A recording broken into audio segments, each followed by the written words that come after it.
Welcome to Luca and Miguel. Enjoy the video.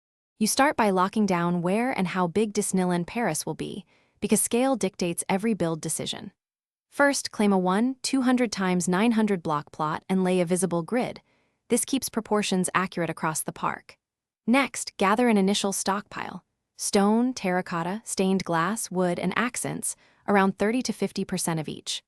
Once done, import reference images and place key anchor points for the castle, Main Street, and hub so you can align everything precisely. You now move from blocks to believable structures by blocking out massing first: castle core, Main Street terraces, and the central hub radii.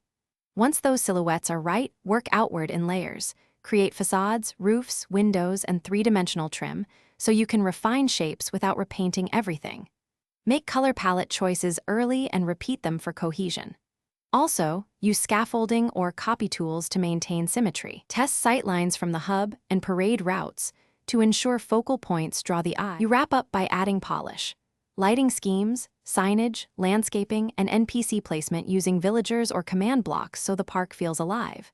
Then install functional systems: redstone for ride triggers, minecart rails for trains, and custom resource packs for textures if desired.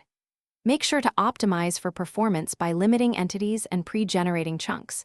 Compress heavy decorative areas with slabs and stairs to reduce block updates. If things break or lag, restore the latest backup and profile to find the culprit.